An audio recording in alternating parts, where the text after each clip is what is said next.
नमस्कार दोस्तों, मध्य प्रदेश में फ्री बिजली का ऐलान। मोहन यादव ने किए 10 बड़े बदलाव, खाते में आएंगे 1500 रुपए। आइए जानते हैं मध्य प्रदेश की बड़ी खबरें। आज की पहली खबर, मध्य प्रदेश के रतलाम जिले से होकर गुजरने वाले दिल्ली मुंबई एक्सप्रेसवे पर रावटी और शिवगढ़ में गाड़ियों पर पथराव की घटनाएं लगातार सामने आ रही हैं। इन घटनाओं को रोकने के लिए यहां 5 पुलिस चौकियां खोलने की तैयारी है। इन चौकियों में 24 घंटे पुलिसकर्मी मौजूद रहेंगे।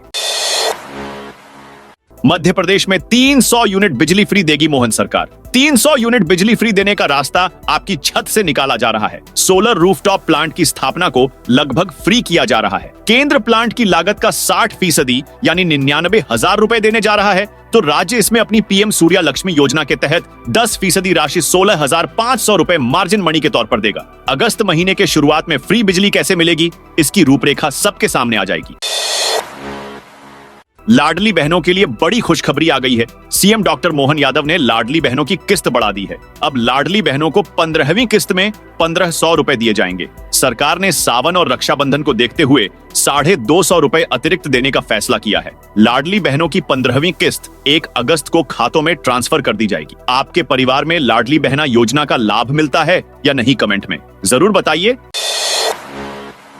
बाबा महाकाल की सवारी में नहीं बजेगा डीजे। इस वर्ष भगवान महाकाल की सवारियों में धर्म व संस्कृति का अनूठा समागम देखने को मिल रहा है। 22 जुलाई को निकली पहली सवारी में आदिवासी कलाकारों के दल ने मनोरम प्रस्तुति दी। इसी प्रकार 29 जुलाई को निकलने वाली भगवान महाकाल की दूसरी सवारी में 350 जवानों का पुलिस बैंड प्रस्तुति देगा। 5 अगस्त को निकलने वाली तीसरी सवारी में 1000 डमरू वादक शिवप्रिय वाद्य यंत्र की प्रस्तुति देंगे। शिप्रा के दत्त अखाड़ा घाट पर भारतीय संस्कृति के पारंपरिक वाद्य यंत्रों की प्रस्तुतियां भी दी जाएंगी। मध्य प्रदेश स्कूल शिक्षा विभाग ने प्री प्राइमरी और प्राइमरी स्कूलों में एडमिशन को लेकर बड़ी राहत दी है। कक्षा 1 में एडमिशन की न्यूनतम आयु 6 वर्ष निर्धारित है। इसमें राहत देते हुए निर्देश दिया गया है कि 5 साल 6 महीने का बच्चा भी अब कक्षा 1 में प्रवेश ले सकता है। कारगिल विजय दिवस पर मोहन सरकार ने बड़ा फैसला लिया है। मुख्यमंत्री डॉक्टर मोहन यादव ने कहा कि प्रधानमंत्री नरेंद्र मोदी की मंशानुसार अग्निवीर जवानों को पुलिस एवं सशस्त्र बलों की भर्ती में आरक्षण का लाभ दिया जाएगा। दरअसल केंद्रीय गृह मंत्रालय ने कारगिल विजय दिवस पर एक बड़ा फैसला लिया है। अग्निवीरों को अर्धसैनिक बलों बीएसएफ और सीआईएसएफ में होने वाली भर्तियों में 10% आरक्षण दिया जाएगा। मध्य प्रदेश स्वास्थ्य विभाग ने गर्भपात की दवाई बेचने वालों पर सख्ती की है। अब राजधानी भोपाल के मेडिकल स्टोर्स डॉक्टर के पर्चे के बिना अबॉर्शन की दवाई नहीं बेच सकेंगे। अवैध गर्भपात के बढ़ते मामलों के बाद प्रशासन हरकत में आया है। इसे लेकर भोपाल सीएमएचओ कार्यालय ने आदेश जारी कर दिया है। पूरे प्रदेश में फिटनेस करवा सकेंगे। इंदौर के वाहन परिवहन विभाग द्वारा निजी कंपनी को फायदा पहुंचाने के लिए लिया गया निर्णय विभाग को 24 घंटों में ही वापस लेना पड़ा। परिवहन मुख्यालय ने 12 जुलाई को तुगलकी फरमान जारी करते हुए कहा था कि इंदौर, भोपाल और ग्वालियर ने निजी ऑटोमेटेड फिटनेस सेंटर एटीएस को मान्यता दी गई है। इसके चलते इन तीनों ही जिलों में वाहनों का फिटनेस टेस्ट परिवहन विभाग द्वारा नहीं किया जाएगा। यह फिटनेस टेस्ट निजी सेंटर पर ही किया जाएगा। बढ़ते हुए विरोध को देखते हुए विभाग ने 25 जुलाई शाम से इंदौर के वाहनों की फिटनेस जांच पर लगाया प्रतिबंध वापस ले लिया है। सोमवार को खुल सकते हैं बरगी बांध के गेट। भले ही जबलपुर में बारिश कम हो रही है, पर आसपास के जिलों में लगातार रफ्तार पकड़ी बारिश ने बरगी बांध को भरना शुरू कर दिया है। 27 जुलाई की सुबह तक बरगी बांध करीब 57% तक भर चुका है। ऐसे में अंदाजा लगाया जा रहा है कि जिस रफ्तार से बांध में पानी आ रहा है, उसको देखते हुए कभी भी बरगी डैम के गेट खोले जा सकते हैं, जिसकी तैयारी बांध प्रबंधन ने कर रखी है। इसके साथ ही नर्मदा नदी से लगे निचले इलाकों में रहने वाले लोगों को अलर्ट भी किया गया है। मध्य प्रदेश के 3 संभागों में भारी बारिश की चेतावनी। भोपाल, नर्मदापुरम और जबलपुर संभाग के कुछ क्षेत्र में भारी बारिश का पूर्वानुमान है। विदिशा, सीहोर, रायसेन, राजगढ़, नर्मदापुरम, जबलपुर, कटनी, बालाघाट, सिवनी और छिंदवाड़ा में भारी बारिश की चेतावनी मौसम विभाग के द्वारा जारी की गई है। मुख्यमंत्री ने सभी विभागों को अलर्ट मोड पर रहने का निर्देश दिया है। सीहोर में एक मकान की दीवार ढह गई, 2 महिलाएं दब गईं। एक महिला खुद बाहर निकल आई, जबकि दूसरी मलबे में दबी हुई है। जेसीबी से मलबा हटाकर महिला को निकालने का प्रयास किया जा रहा है। शहडोल कलेक्टर तरुण भटनागर ने लोगों की समस्याओं को सुनने और उनका निराकरण करने के लिए एक नवाचार किया है, जिसके तहत वे कॉल के जरिए लोगों की शिकायत सुनेंगे और अधिकारियों को उनका समाधान करने के निर्देश देंगे। इसे लेकर उन्होंने आदेश जारी किया है। इसके लिए दिन और समय भी तय कर दिया गया है। आमजन प्रत्येक शुक्रवार को दोपहर 3 बजे से शाम 5 बजे तक दूरभाष नंबर 0765224170 पर कलेक्टर से संवाद कर अपनी शिकायतों से अवगत करा सकेंगे।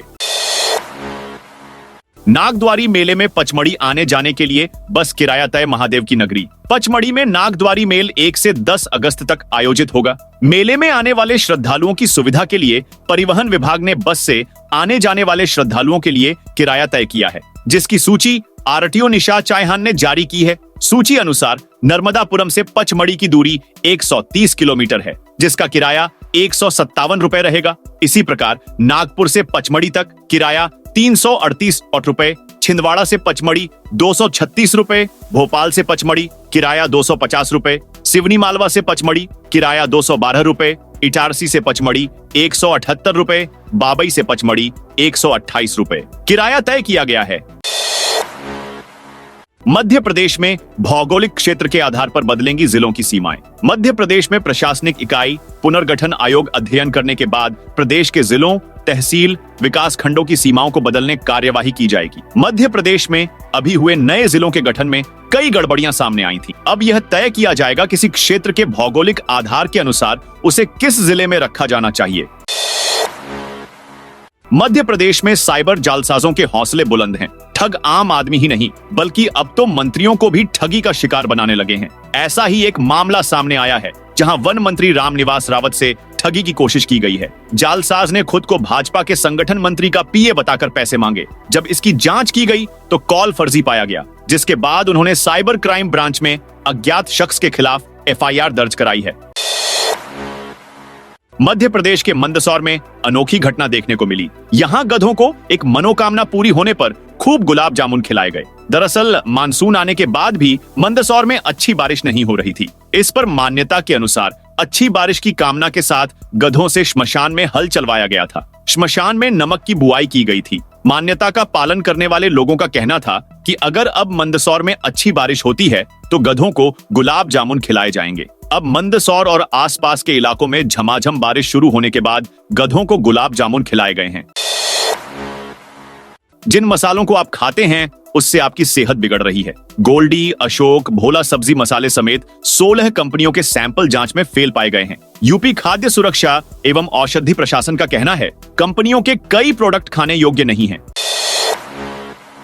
वन्य प्राणी रेस्क्यू में रायसेन के 10 कर्मचारी होंगे सम्मानित। वर्ल्ड टाइगर डे पर 785 बाघों के साथ मध्य प्रदेश बाघ टाइगर डे मनाएगी। मुख्यमंत्री डॉक्टर मोहन यादव राजधानी के कुशाभाऊ ठाकरे कन्वेंशन सेंटर में होने वाले राज्य स्तरीय कार्यक्रम में टाइगर डे के मौके पर वन विभाग के हित में कोई नया ऐलान कर सकते हैं। इसको लेकर वन विभाग के अफसरों के साथ मंथन भी हो रहा। मध्य प्रदेश के दमोह कलेक्टर सुधीर कुमार कोचर अपने अनोखे अंदाज के लिए पहचाने जाने लगे हैं। कभी जमीन पर बैठकर ग्रामीणों से उनकी समस्याओं को सुनना, कभी खेल मैदान पर पहुंचकर खिलाड़ियों से बातचीत की, कभी युवाओं के साथ स्वच्छता अभियान चलाकर लोगों जागरूक किया। अब कलेक्टर का नया अंदाज लोगों के सामने आया है। दरअसल कलेक्टर सुधीर कुमार कोचर पथरिया ब्लॉक के सूखा स्कूल जाने के लिए अपने सरकारी वाहन से निकले थे, लेकिन सूखा के सरकारी स्कूल तक जाने के लिए सड़क नहीं होने के कारण कलेक्टर ने एक बाइक चालक से लिफ्ट ली और बाइक पर बैठकर कच्चे कीचड़ भरे रास्ते से होते हुए स्कूल तक पहुंचे। इसके बाद उन्होंने नए स्कूल का निरीक्षण किया। मध्य प्रदेश के ग्वालियर शहर में बीएसएनएल के रिटायर्ड अधिकारी से बिटकॉइन के नाम पर लाखों की ठगी का मामला सामने आया है। ठगी के बाद पीड़ित ने मामले की शिकायत क्राइम ब्रांच पुलिस से की है। पुलिस ने मामला दर्ज कर ठग की तलाश में जुट गई है। तीर्थ नगरी में ब्रांडेड बोतल बंद में नकली पानी बेचते मिले होटल संचालक। मध्य प्रदेश के खंडवा जिले की पवित्र तीर्थ नगरी ओमकारेश्वर में श्रावण महीने में बड़ी संख्या में श्रद्धालुओं के आने का सिलसिला जारी है। ऐसे में देश भर से यहां पहुंचने वाले श्रद्धालुओं को बेहतर भोजन के साथ शुद्ध जल भी मिले, इसको लेकर जिला प्रशासन का अमला लगातार सक्रिय है। इस दौरान टीम ने बोतल बंद पानी से जुड़ी बड़ी गड़बड़ी को उजागर करते हुए असली जैसे दिखने वाले ब्रांडेड बोतल बंद पानी की नकली खेप को पकड़ा है। इंदौर की देवी अहिल्या विश्वविद्यालय में सीयूईटी के पहले राउंड की काउंसलिंग के बाद भी कई कोर्स में सीटें अब भी खाली हैं। इन सीटों को भरने के लिए एक बार फिर से काउंसलिंग कराई जा रही है। इसके लिए आवेदन करने वाले छात्र छात्राओं का 29 जुलाई को दस्तावेज के साथ बुलाया गया है।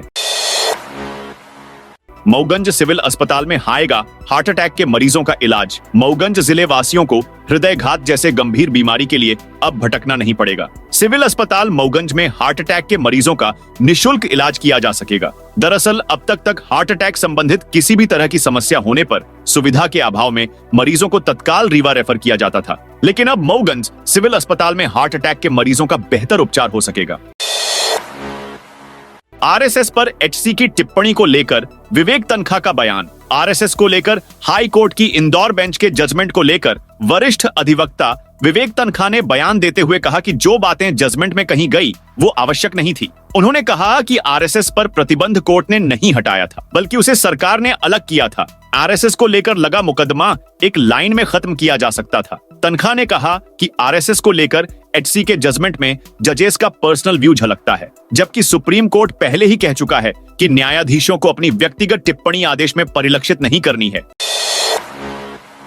मध्य प्रदेश के सागर जिले के बीना से गुजर रही पुणे साप्ताहिक एक्सप्रेस ट्रेन में एक रेलवे वेंडर की लापरवाही से 2 लोगों की जान चली गई, जबकि 3 यात्री गंभीर रूप से घायल हो गए। बताया जा रहा है कि ट्रेन की जनरल बोगी में चाय बेचने आए वेंडर का चाय के थर्मस का ढक्कन खुलने से गर्म चाय नीचे बैठे यात्रियों पर गिर गई। घटना के बाद बोगी में अफरा तफरी मच गई। बताया जा रहा है कि इस दौरान हुई भगदड़ में 2 यात्री ट्रेन से कूद गए। हादसे में दोनों की जान चली गई है। बोगी में सवार यात्रियों ने चाय वाले को पकड़ लिया तथा ट्रेन के बीना स्टेशन पहुंचने पर जीआरपी के सुपुर्द कर दिया गया।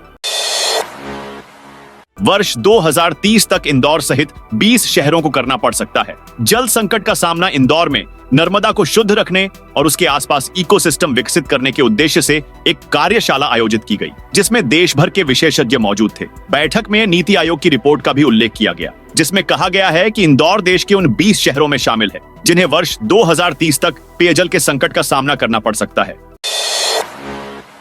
अगस्त महीने में बैंकों में 13 दिन कामकाज नहीं होगा। देश में कई वजहों से अलग अलग जगहों पर 7 दिन बैंकों में कामकाज नहीं होगा। इनके अलावा 4 रविवार और 2 शनिवार को भी बैंक बंद रहेंगे। 15 अगस्त को स्वतंत्रता दिवस के मौके पर सभी जगह बैंक बंद रहेंगे। इसके अलावा 26 अगस्त को जन्माष्टमी पर देश के ज्यादातर हिस्सों में बैंक बंद रहेंगे।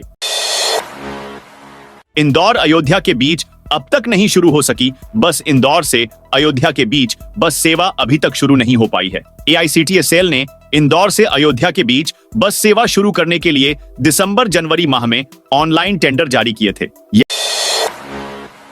यातायात विभाग ने की स्कूली वाहनों की चेकिंग बालाघाट में। निजी स्कूल और महाविद्यालय की बस यातायात नियमों का उल्लंघन कर चलाई जा रही है। यातायात थाना प्रभारी आकाश शर्मा के नेतृत्व में नगर के आम्बेडकर चौक में सुबह से ही यातायात पुलिस ने स्कूली वाहनों की चेकिंग शुरू की गई, जिसमें 3 स्कूली वाहनों में परमिट, फिटनेस, अग्निशमन यंत्र और मेडिकल किट ना पाए जाने पर उनके खिलाफ चालानी कार्रवाई कर 11,000 रुपए का जुर्माना वसूला गया।